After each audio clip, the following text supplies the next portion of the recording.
TWM Podcast.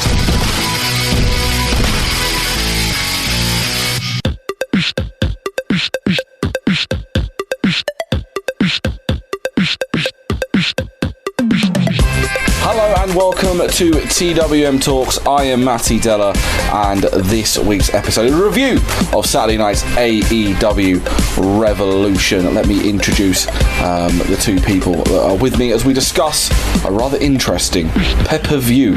Alongside me, it is freshly squeezed George Geal. Hello. And it is the exalted one, Joseph Kingsley.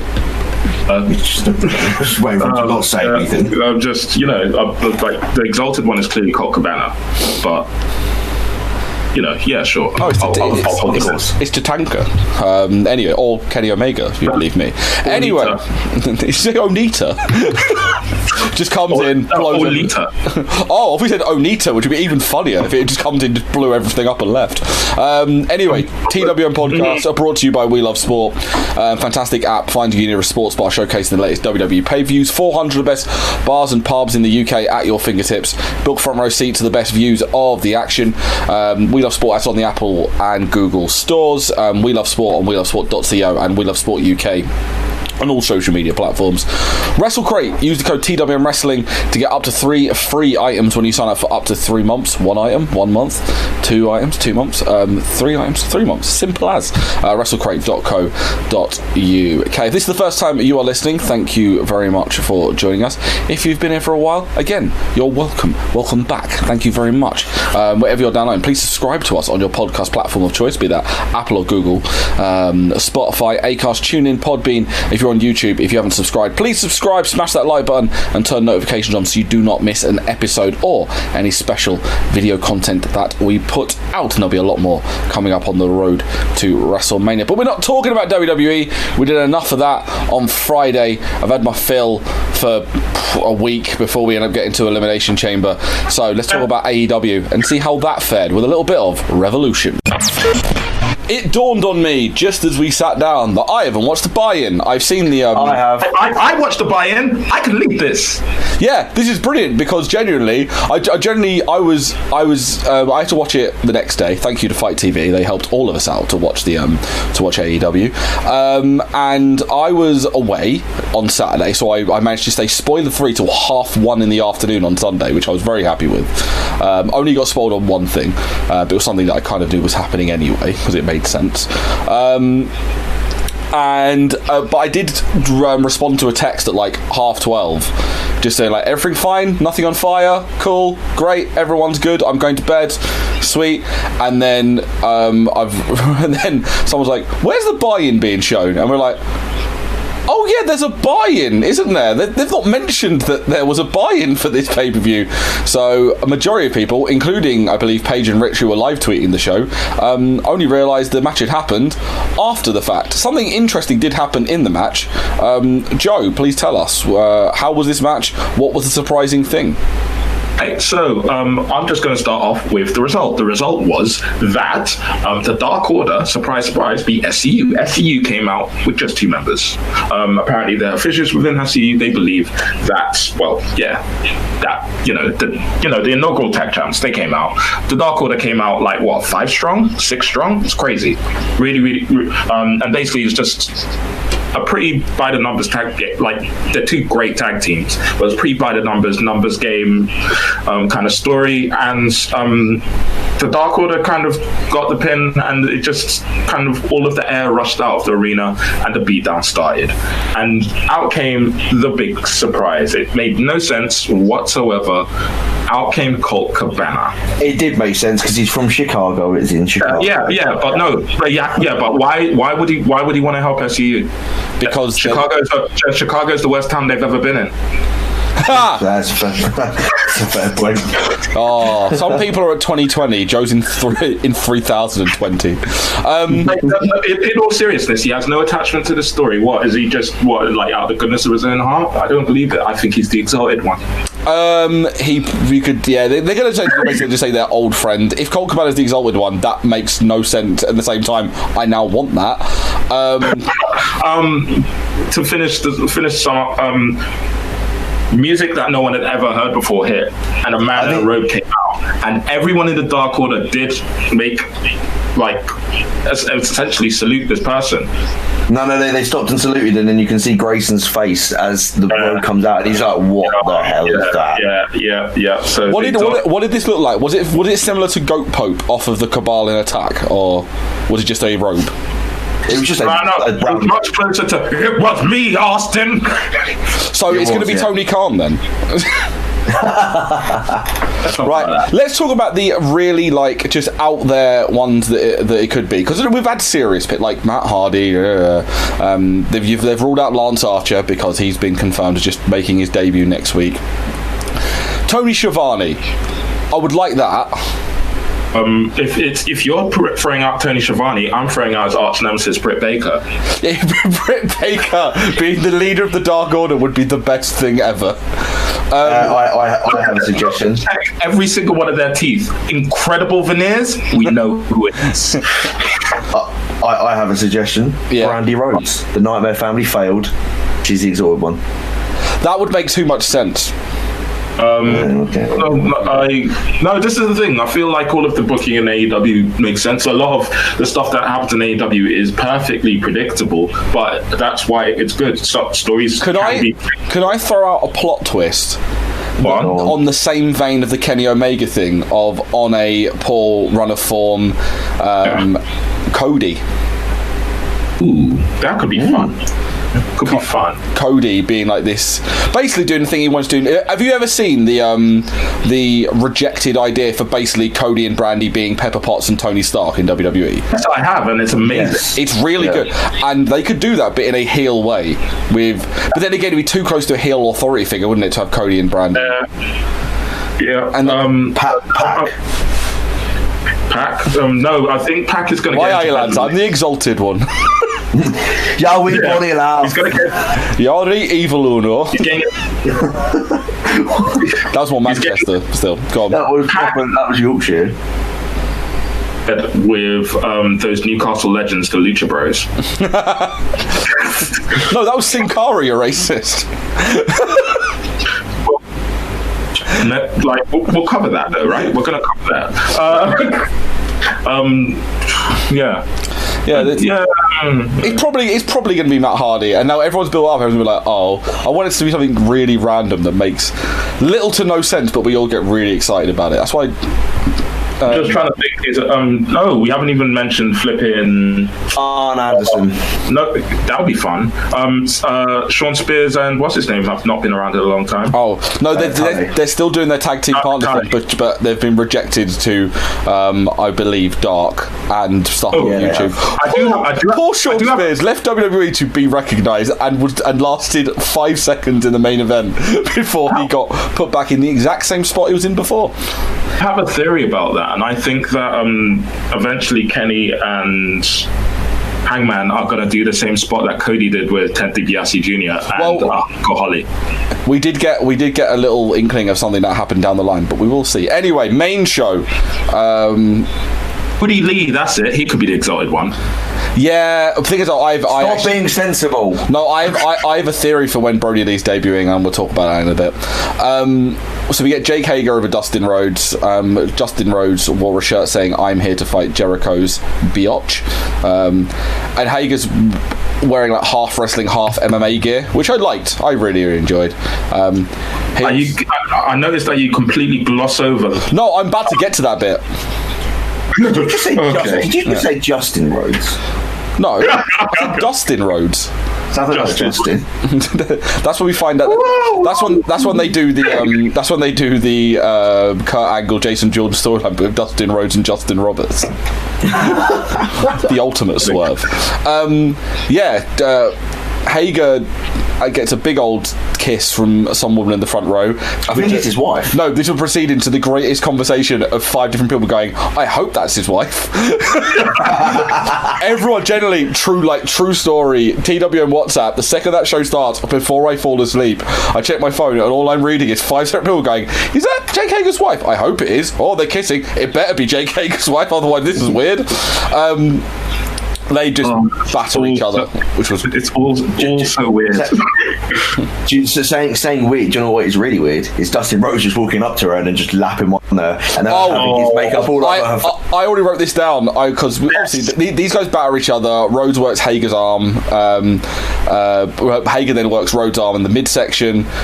They focus a lot. The cameras focus a lot on Hager's wife. And I wrote down Rhodes boots Hager in the face and then commits sexual assault on Hager's wife. That spot doesn't fly in 2020, dude. Who booked this? Who thought this was a good idea? Probably Cody. Hager's a cuck. Hager's a cock. Every single podcast I'm on. At least we know when AEW, because it has been confirmed that they're going to do 2 shows over in the UK, we know what chant we're going to start when we're there. Even if it has nothing to do with the storyline, I'm going to start a chant accusing Hager of being a cuck. Then Hager chop blocks Rhodes. Basically, these two big men. What's the Big E phrase? Two big men slapping meat. There we go. 2 big meat men slapping meat.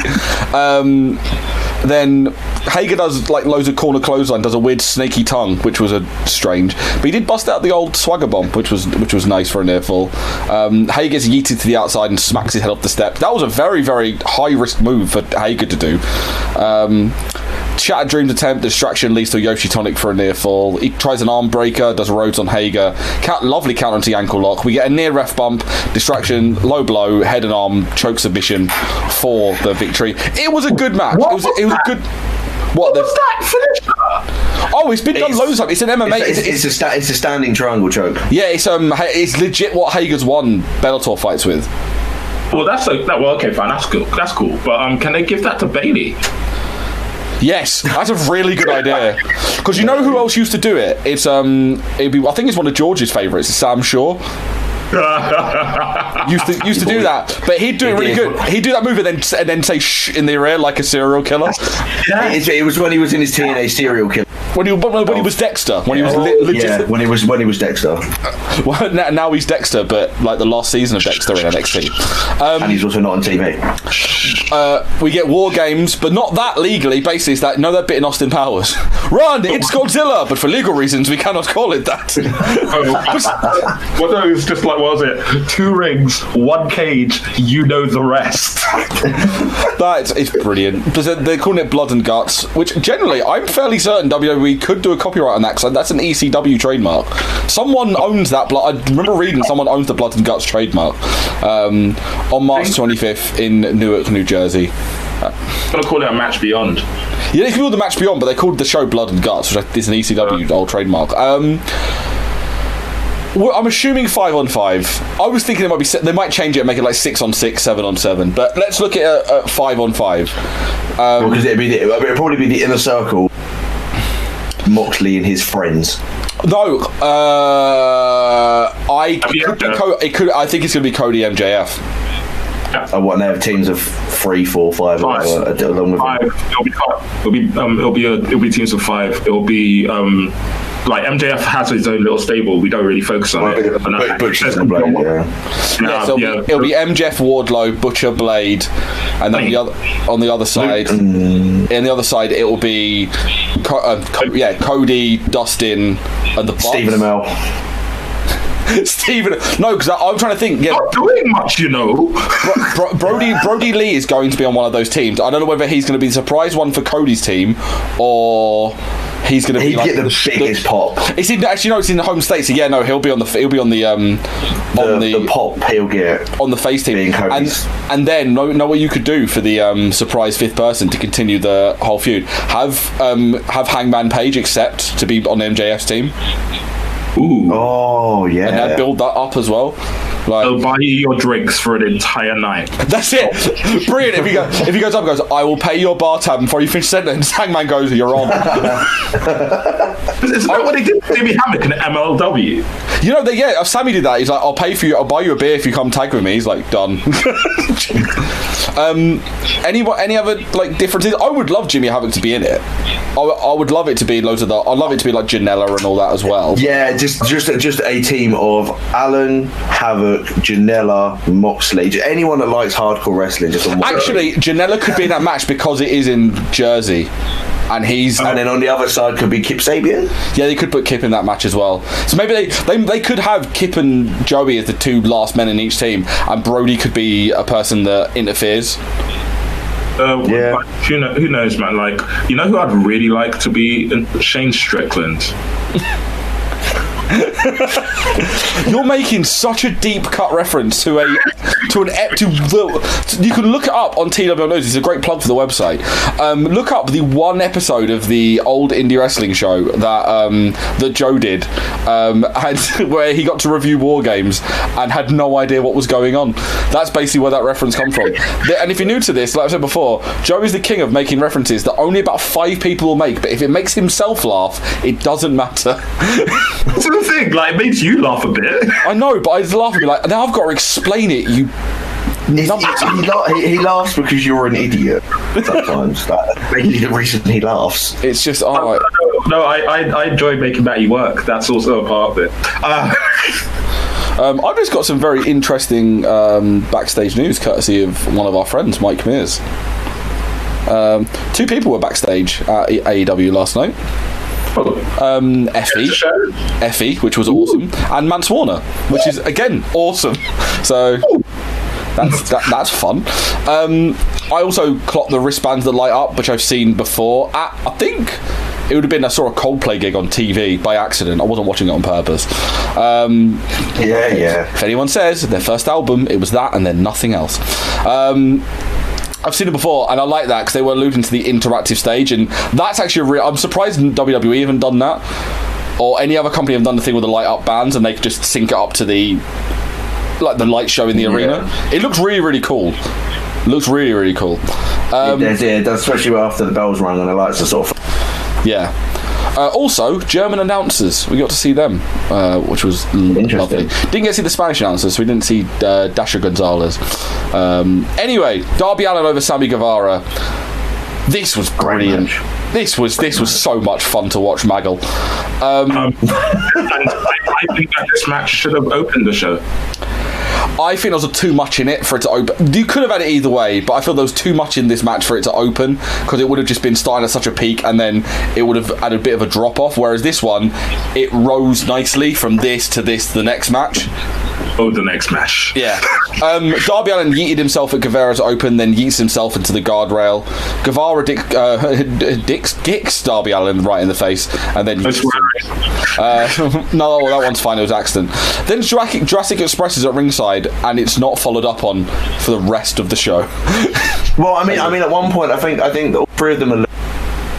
What's going on? And I think Jim Ross or Excalibur went, "Oh look." They were just there. They literally were just there. Allin then put Guevara on the apron and tried to dive him and literally missed him by an inch. But the inch was big enough. It looked like a miss, but then Excalibur did cover it quite well. Yeah, he got his feet caught on the top rope as he went through, and literally he just, as that, his body, instead of going straight, just sort of dipped ever so slightly. It could have been I've seen that go. Yeah. Who was it? Was it Mike Quackenbush did it? And instead of going forward, he went straight down on the back of his head, folded up, package pile driver style, from the ring apron to the floor. Just horrible. Guevara then yeets the skateboard at Darby Allin's head, and I was like, whoa, that's a DQ, and then I realised the bell hadn't been rung. So all of this was pretty much stuff, because we then see Guevara hit a 630 from the top rope to the outside through a table. Not a coward confirmed. Definitely not a coward. He's the bravest boy of all the land, because also I'd like to say Jurassic Express being ringside actually follows up from something we saw on the buy-in. They did an interview saying they were going to be watching all of the Inner Circles matches very closely to ensure no outside interference, which is right. Jake Hager only ran out at the end of the match. Oh, okay, fair enough. So we got the 6. By the way, I just saw Guevara do a 630 from the top to outside throw table, and all I thought was Pac doing the last man, doing the shooting star for the table in the Iron Man, and Sammy Guevara going, hold my vlog camera and watch this. Allen crawled back in, and we got the bell, and we got a Bashiko knee for a near fall. He works the throat, and then Allen starts doing joint manipulation with different moves. Manipulation. Guevara does a double foot stomp on the apron. You've missed something. You've missed something here. What did I miss? The Gory special where he bites him. Oh yeah, the Gory special when he bites the hand and then into the armbar. I joined that in as generic joint manipulation, but that was quite cool.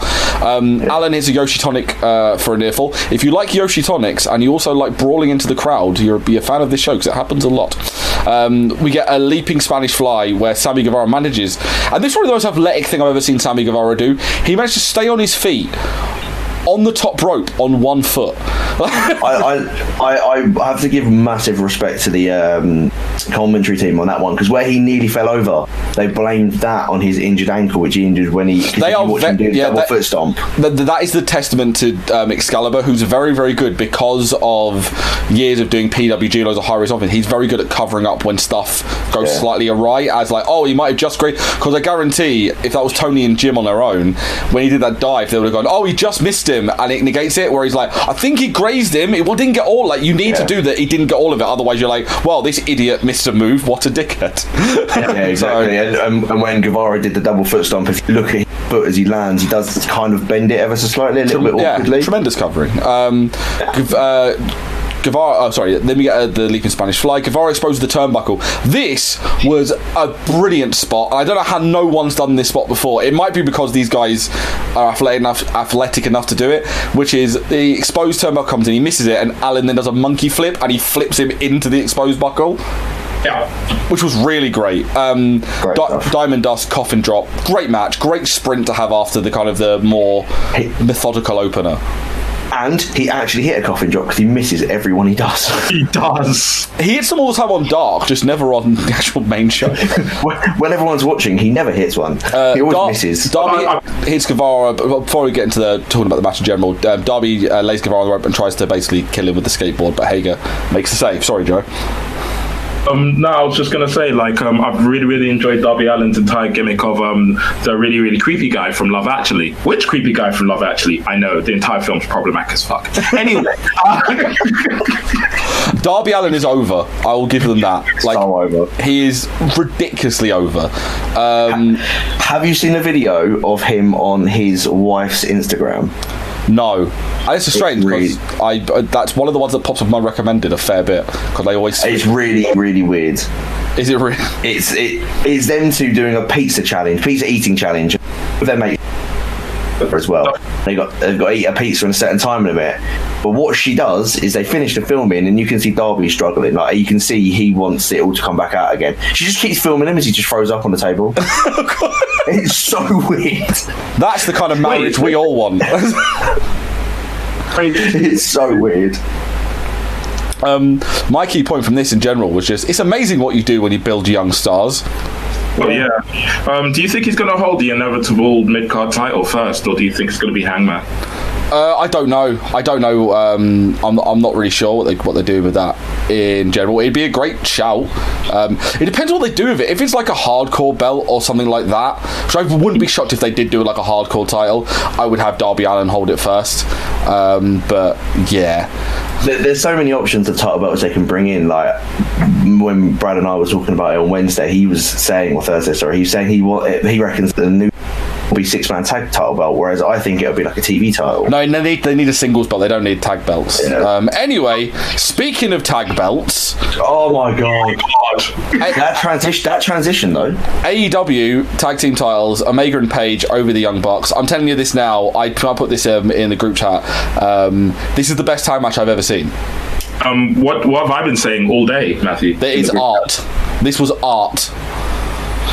It's just everything came full circle. It was. It's just. It's from the whole storytelling aspect of them, like of the Bucks being a little bit more reserved, being respectful to Kenny, trying to be respectful to Paige, and him just ignoring them for them just going, fuck it, like, I'm not going to respect you now, we just want the titles, and then for them just go full on to Kenny, and then Kenny going, oh, do you know what, I just want to retain the titles. It was so well done, well done. Like George, my interpretation is different. The Bucks are dicks. Oh, they are dicks. They are fully dicks. But that's what I mean. They were trying to be respectful to Omega and to Paige, but because Paige is being so disrespectful back to them, they thought, or not say disrespectful, he was just being him. They just thought, fuck it, I give up that. We give up. Apologies, I swore. My bad. As a heavy drinker who's been on the fringes of many a friendship group, can I say it's incredibly difficult when it's incredibly difficult when. Because you'll notice this, they always pull Kenny away from them and then demands that Paige follows them. It's a really, and it's something that sets my teeth on edge because I've been Paige a million times. The good thing about this match, though, you say of how they've been, is how much, specifically Matt, not so much Nick, how much they lived up to that status of being a dick. It was great because they played off the thing, which has always been the long. They played off so much. They had so many callbacks to so many feuds that if you don't know it, the match still makes sense. But if you do know it, the match is a work of art, as Joseph, because they had callbacks to Matt being the hot-headed one out of the Bullet Club Civil War. He was always the one that would get wound up the most and always the one that would start the arguments. So who did Kenny and Hangman constantly wind up?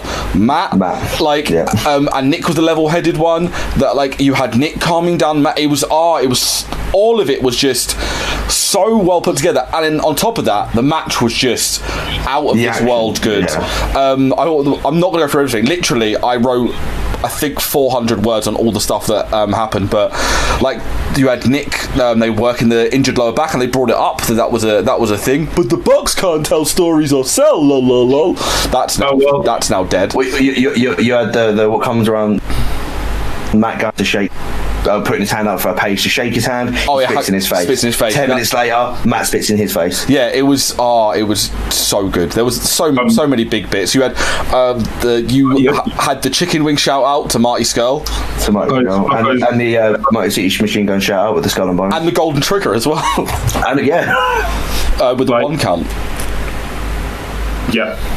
Well, of course he got kicked out at 1. Yeah, you don't hit my boy. You don't hit mine and my boyfriend's finisher. You monsters. And then like you have Matt working the injured shoulder. It calms him down. They go for the Meltzer driver, but then Paige powerbombs Nick. This is, by the way, just before this, they hit the Indie Taker on the outside to take him out. There were so many great near falls, so many great things. They had a near fall for the V trigger buckshot, which I wasn't a massive fan of because I feel like they should have protected that as a tag finisher because the Meltzer driver is a big end game move, and no one's kicked out of the package pile driver double stomp from the Lucha Brothers. They should have protected the V-trigger buckshot, in my opinion, anyway. I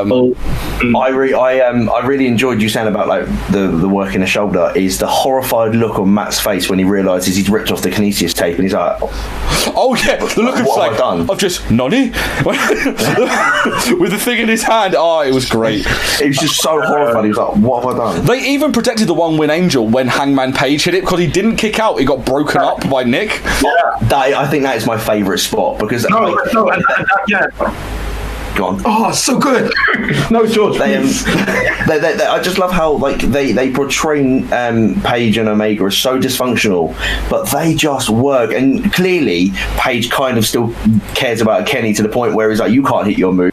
I'm going to do it for you." Like, yeah, it's one of the best. Like even the video package I love because I'd not seen the countdown to Revolution, so I saw that clip of like, Kenny, can you are you worried about Hangman Page? And then Hangman kicks off and makes himself angry, and then Kenny goes, I was gonna say yes, but maybe I shouldn't. I'm like, that's such a good line.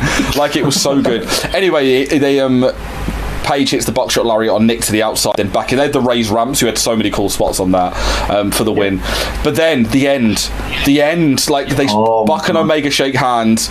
They want Page joining, but he says no, and they get the perfect camera shot of him looking like he's going to hit the buckshot. And the best thing is, the commentators didn't play dumb. They were like, was he gonna Was he gonna? And then they hold, and then he hug, and he goes, "Oh no, he wasn't. No, he wasn't." So it was. But like the other good thing as well is like they're trying to get say Kenny good match, and Kenny sort of shaking his head like no, like you can't make this right after everything you've said and done. You can't make this right, and they sort of talk him around to it. They end up high fiving that. They pull him away from Hangman, and then they look at Hangman and they go, "Come on, then, come here. Yeah, you come here." It's you like come here. Yeah, like it's I saw somebody say that the only complicated character in wrestling history is Lex Luger in 97 and 98, which I believe was his run with Sting. Yeah. Could be 95, 96, but Exposed, around that era. Hangman is getting there. Hangman is definitely getting there because it's just...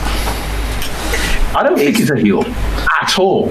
Hey, what could make the amount of cheers he got, the cowboy words, the cowboy chants, cowboy stuff, and then everything that he was getting from all the crowd. They were just so behind him.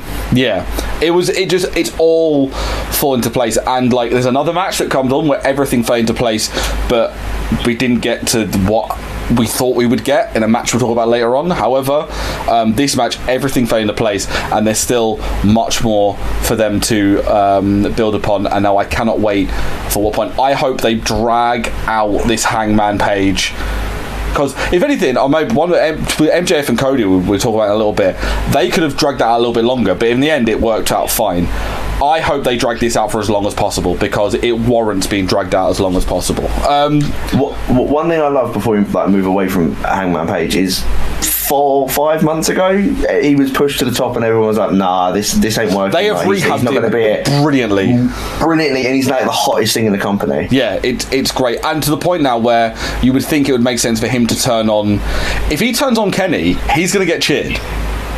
I reckon he would as well. Yeah, so you're going to turn up, and what you're going to have to do, I think you're going to have Omega start being a bit of a dick to Paige, and then Paige snaps, and Paige almost becomes a little bit of your Austin style character. Just have Omega stop him drinking. Done. Omega puts up signs in every arena they're in saying, "Do not serve this man alcohol." Jeff gets him on the War Games team. Guys, it's all coming together. I have this lovely keg of beer. Right. I've got Tony Khan on Twitter. I'm going to tweet him now. Tell him to listen to this. We've booked out your show. TWM podcasts are brought to you by We Love Sport, the fantastic app finding you your nearest sports bar showing the latest WWE pay-per-views. We Love Sport has over 400 of the best sports bars and pubs in the UK at your fingertips and allows you to book front row seats, giving you the best views of the action. You can also check out what sports are being shown over the next 7 days, making sure you don't miss a second of the action. Download the We Love Sport app on the App Store or Google Play Store. Follow We Love Sport on all social media platforms at We Love Sport UK and check out welovesport.co.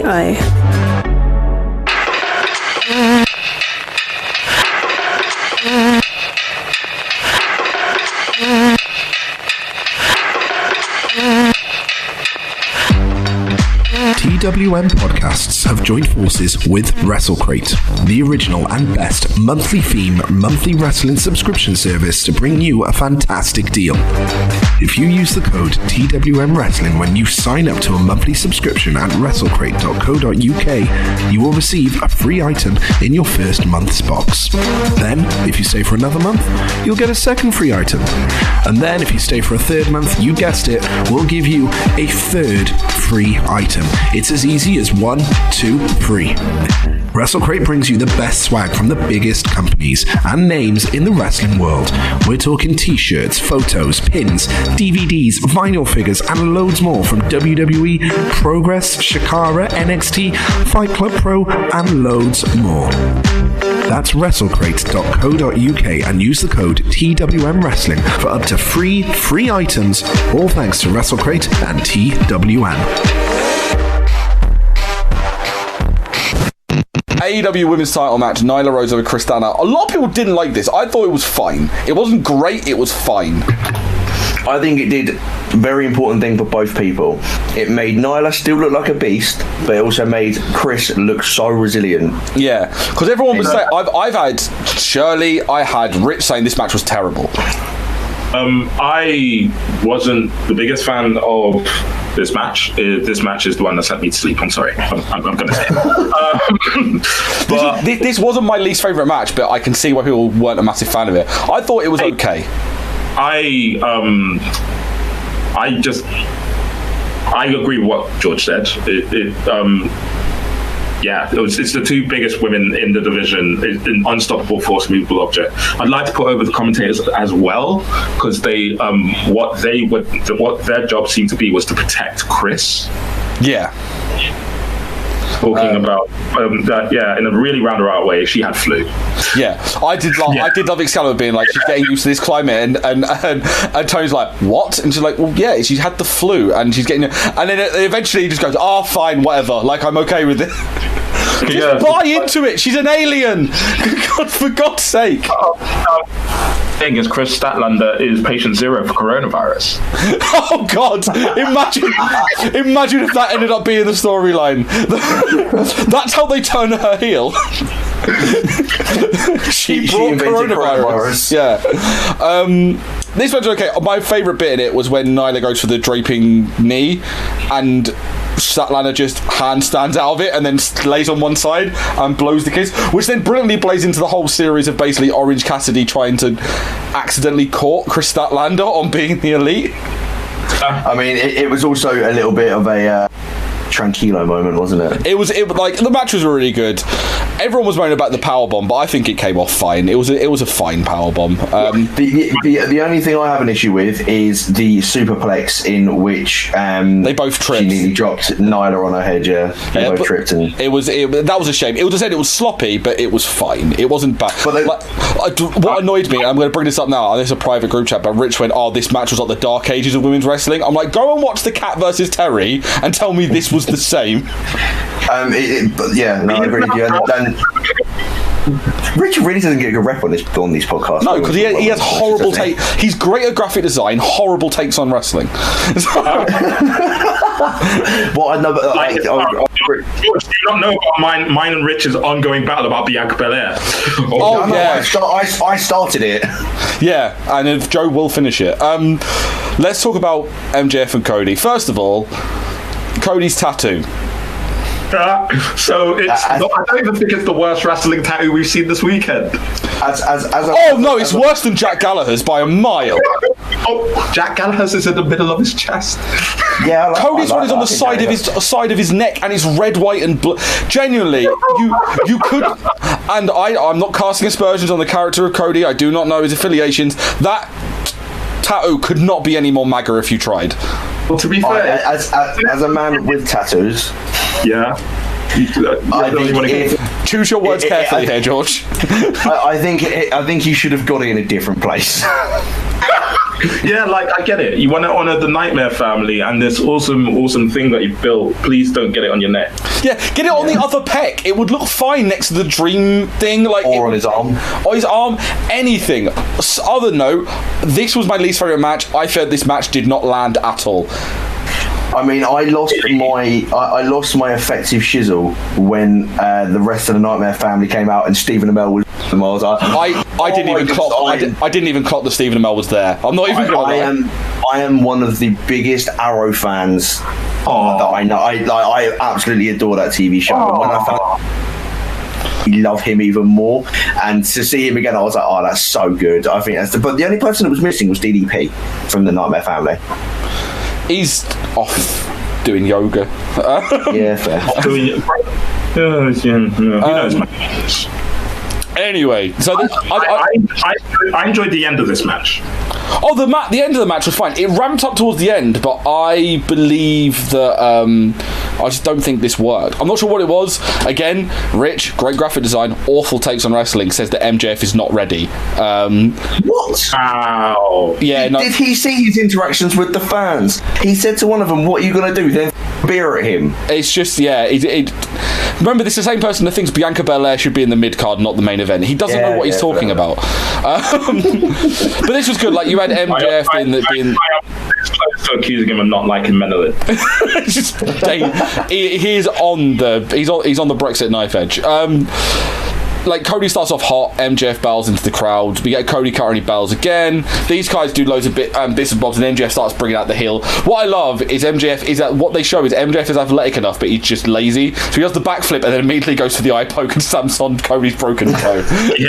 So he could do proper wrestling, but he chooses not to. He busted out his old finisher, didn't he? What MJF did? Yes. Yeah, he did the arm bar, which he's actually his legit finisher, even though they'd given him they'd done the Seth Rollins thing and given him his mentor's old double finisher. Cross. Yeah, but that's just a ten piss. We get a lovely gut wrench powerbomb, which is the third one of the evening.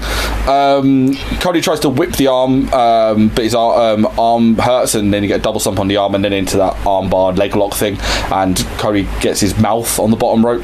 MJF removes the boot and bites the toe. So they work over the toe and the arm. This is my big problem, and Cody does this a lot, and it drives me up the wall, where he'll be selling something 1 minute and then forget. He does the disaster kick on his injured foot, lands back on his feet, and doesn't sell it. Yes. Yeah. You're right about this. You're right about this.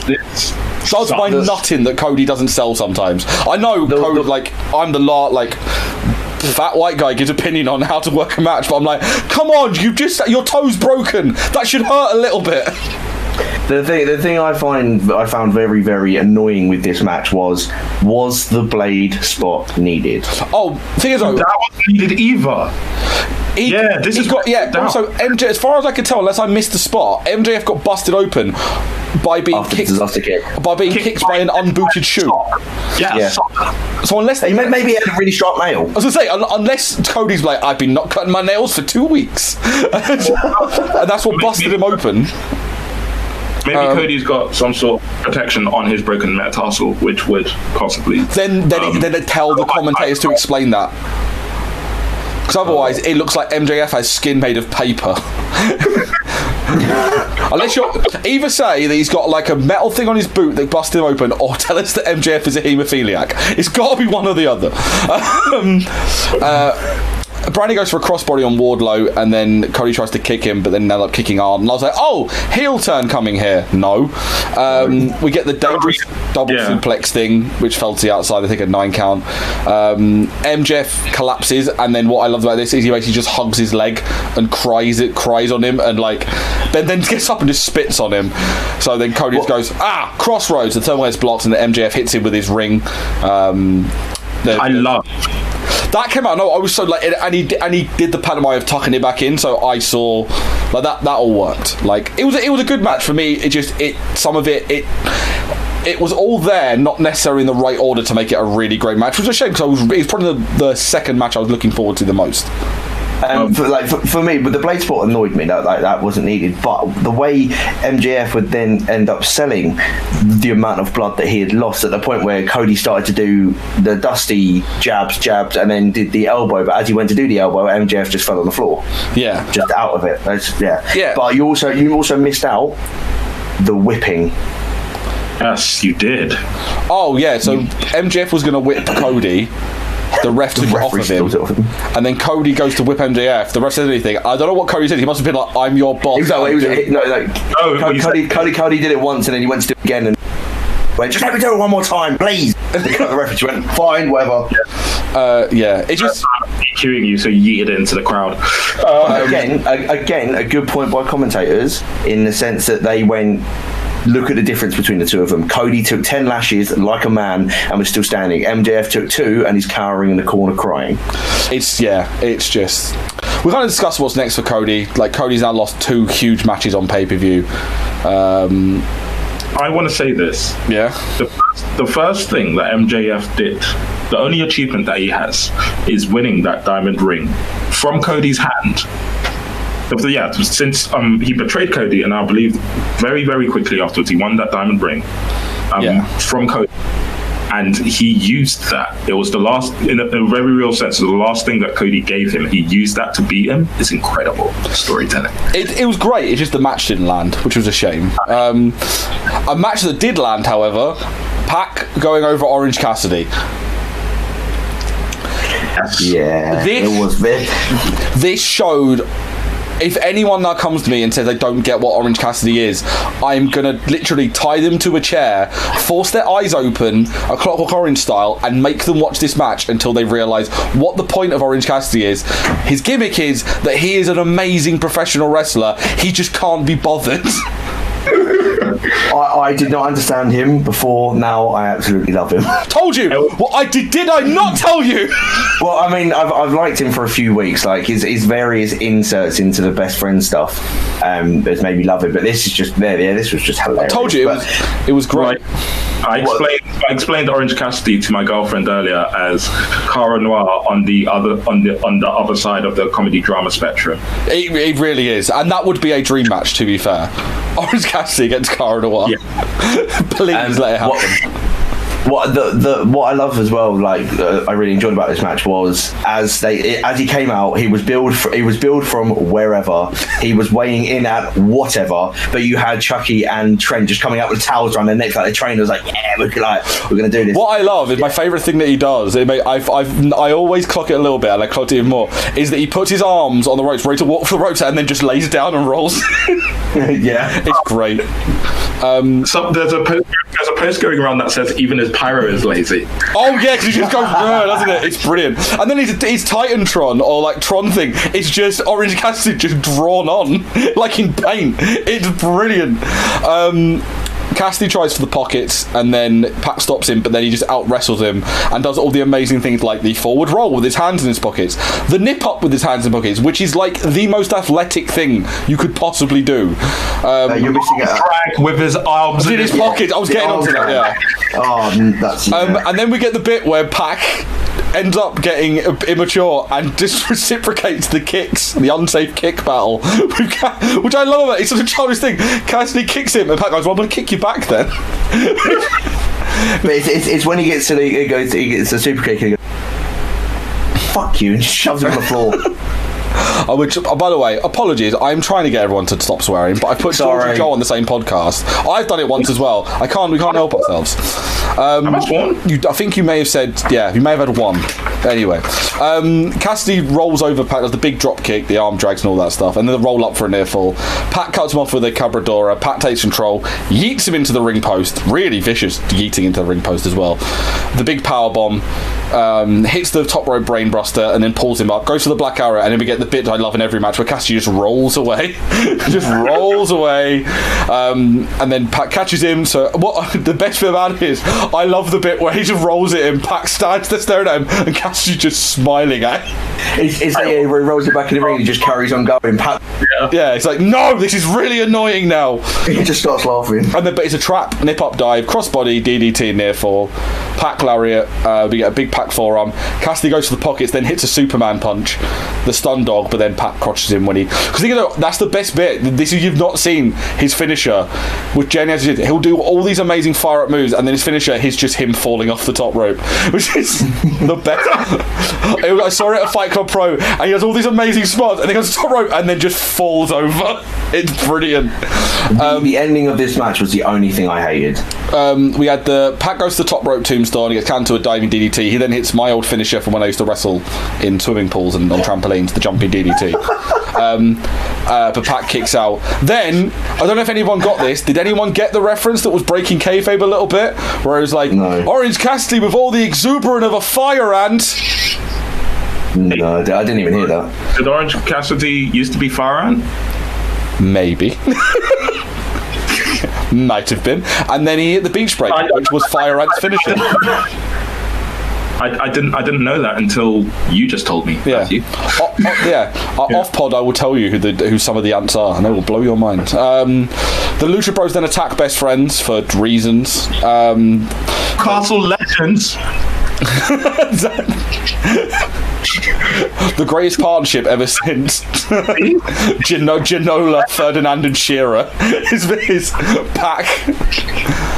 It's like it's Isco and Jose Perez up front. Which one out of these? Right, so if we're doing this, which one's Miguel Almirion? Which one's Joe Linton? And which one's who else is up front for Newcastle at the moment? Andy Carroll. So who's Andy Carroll? Who's the tallest? Why I? The distraction allows Pac to lock in the Brutalizer for the win. It was just great. Really fun match. Hilarious, and also put Orange Cassidy over. He's the other person I'd want to win the mid-card title. Ooh. That's Orange Cassidy. Also, I would like that because have you seen how Orange Cassidy carries title belts? Ooh. Does he just drag him on the floor? No, he puts him in a backpack.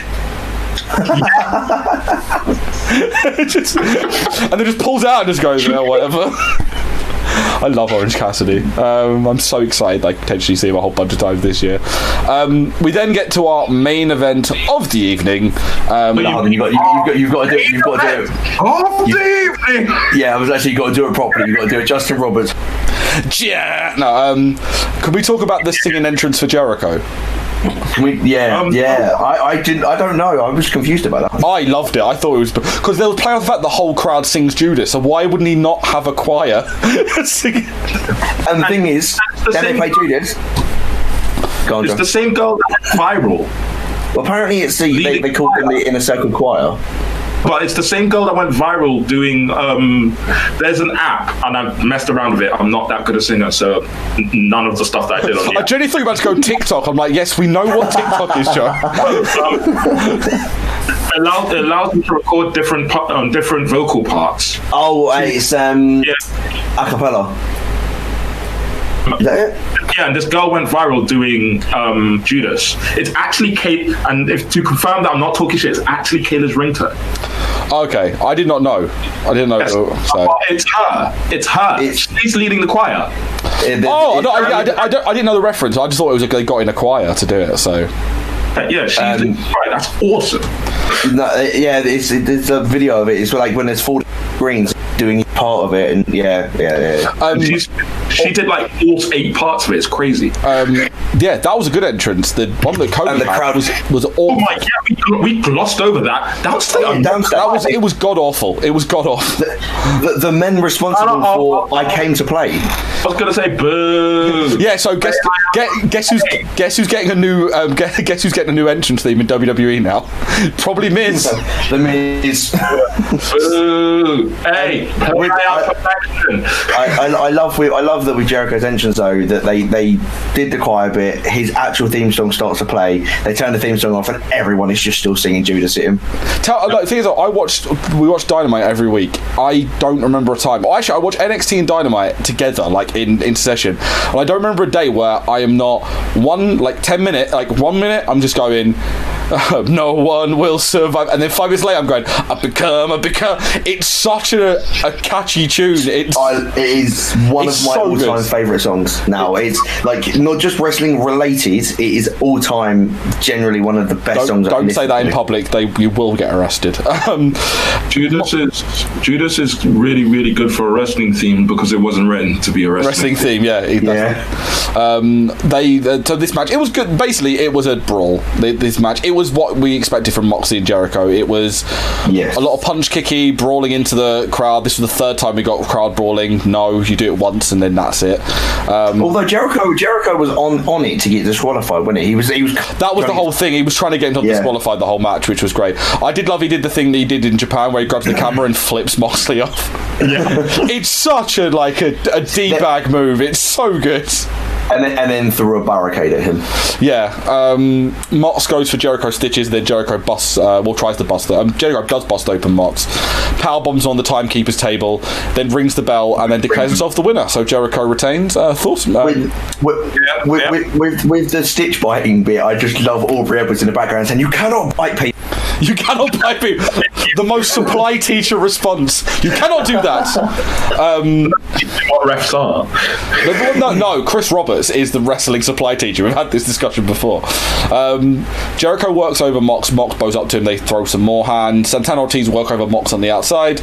We get a knee bar from Moxley. They played off the fact that he's been training with Randy Couture. Then there's a tope to the back of the head, which was only ruined by the fact that Jericho turned around to see where Moxley was to make sure it's in the right spot. We get a Hager distraction and a code breaker, which I just call knees to the face. Apparently the code breaker is not a thing thing in AEW.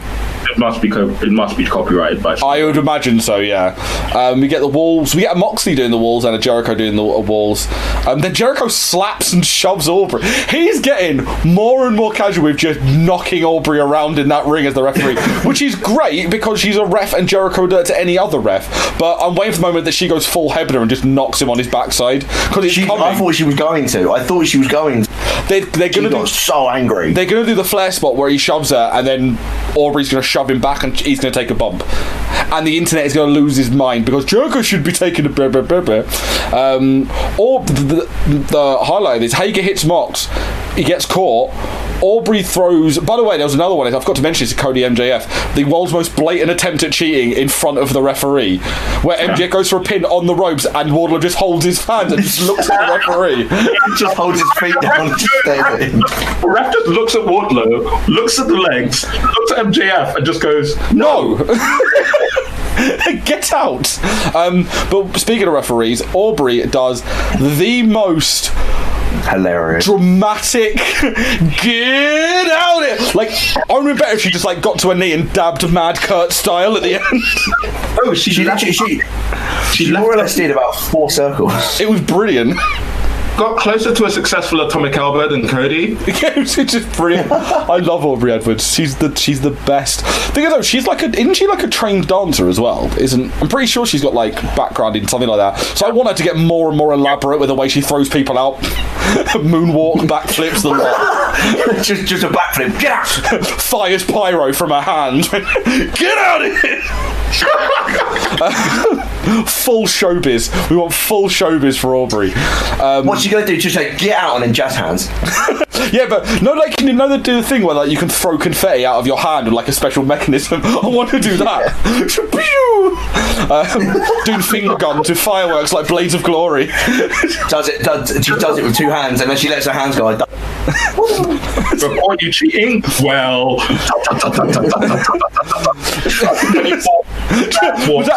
was that you? Was that?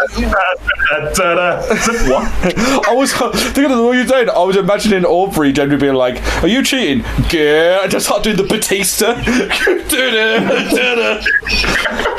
I want full Super Showdown pyro every time Aubrey Edwards throws someone out of the ring. Come on, Tony, you can do it. Guevara then comes out and hits Mox with the title belt for a near fall. Mox and Jericho throws hands. He gouges the and works the safe eye of Mox. So he's blind, Deck. He's blind. Did you hear Jericho just yell, "How you blind?" Swinging around, just mocking a blind person at this point. He ducks the Juice effect, hits Eyelids are black. Everything is black. I'm blind. He ducks it and hits a paradigm shift and pulls off the eye patch. He's not actually blind, Deck. I saw someone complain about this, saying this was really hokey, and I'm like, it was, but it did work. Like, it worked. It did work for this because this has been the right side of silly for Moxley and Jericho. Their feuds have always got to be silly. Like, not everything. Like we said this before when we did Super Showdown, me and Kim. It's wrestling. Stop taking it seriously. Any person that says wrestling needs to be taken as a sport, I'm just going to link them to the UFC website from now on. If someone could set up like an algorithm that if anyone, like a bot, that anyone tweets the word wrestling and take seriously, it automatically sends them a link to the UFC website. Please do that. It would be brilliant. He then hits the paradigm shift for the win. It was a solid Brawl main event. It wasn't the best match of the show by any means, but it was still good. They do the show end promo a la New Japan Pro Wrestling. Moxley cuts a Moxley promo, says he's going for a beer and a whiskey. He's going to drink a beer drink and then a whiskey drink. Hey, can I swear? No. A beer drink and a whiskey. No, please. Just once. No. Just edit it. Just say the swear, but then just say like the first letter of it. What the F? That made me laugh because he left. Basically, he did the thing you do in radio, which is if you leave a gap long enough, the emergency tape's going to kick in. But he left a long enough gap that even I was like, oh, he's finished. He's forgot what he's going to say. Hit the music, and he's like, no, WTF? I'm still talking. I'm just thinking at the top of my head. You're going to have to wait for me. And then he just goes, I'm going to get whiskey. Bye, and then finish. Oh, it was great. I loved it. Yeah, that was Revolution. Was it a mystery? Was it our evolution? Was it our evolution? Joe, thoughts, overall grade for this show? Everything that I thought I would enjoy, I enjoyed immensely. Everything that I was a bit met on, well, actually, no, that's not true. Cody, MJF, you know what? When you broke down exactly how that match went, it let me down. Yeah. Yeah, that bit in the middle was kind of pointless. I enjoyed it how it started. It started exactly how it should have. It ended exactly how it should have. Pretty much everything that I expected to enjoy, I enjoyed. This was a really, really, really solid pay-per-view from them. This is getting a B+ from me. Oh, B+. George? I thoroughly enjoyed the show. I thought it was really good. Every single match was fantastic. I don't think any of us have mentioned, apparently Cody in a previous press interview had said he thinks that this will be their version of WrestleMania. If that is true, you can tell, because this pay-per-view was brilliant. Yeah, it was great. What grade would you give it? I would join Joe on a B+. That's interesting, because I'd give it it depends. Do you class A+ as above a brilliant, or do you class A+ as brilliant? Are you gonna give this an A+? Is the perfect pay-per-view? Yeah, so then I'm gonna give it an A. Yeah, that's fair. It was honestly, I can't think. Probably, I'm trying to think of what's the best takeover? I'm trying to think of the best takeover. Portland. No, it wasn't. No, get in the. Joking. Would it have been last year's? Would it have been the Brooklyn one last year, or New York one? That was. Potentially. No, New Orleans. Was it New Orleans? Takeover New Orleans, or that one with the Tommaso Ciampa and. What, with the turn at the end? No, anyway, it doesn't matter. Like, I was just trying to think of it. Like, for me, this was just below like the GOAT takeovers. Oh. Yeah. Oh, someone disagrees. That's my mum greeting, I believe, my auntie. I generally thought someone had heard that and was generally disagreeing. I give it an A because there was only really one letdown for me, and that was MJF and Cody. I was very let down by that match. Yeah, no, that's the thing. I give it an A because like every other match for me, like Statlander, and that was like, I could probably go B+ as well, but I'm going to give it A just because the tag match we thought the tag match would be good, but that went above and like when you think a match was going to be good and it ends up being one of the best or the best tag match you've ever seen, that kind of bumps it up a few levels. Me, that match, I don't even think it exceeded expectations. That was the match I was looking forward to the most. No, I thought it would be good, but I didn't think it would be like, oh well, this is now going into like the list of the best matches I've ever seen, because it is. It's going to go into like the top 10, my top 10 favourite matches. Like, same. I expected it to. Oh, interesting. Like, I knew Pac and Cassidy was going to be great. I told everyone that didn't like Cassidy, you will like him by the end of this match. I knew Moxley and Jericho was going to be a good title fight.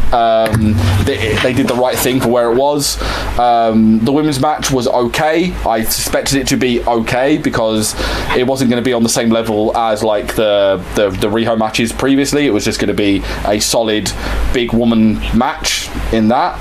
The women slapping me. Rhodes and Hager was what I thought it would be.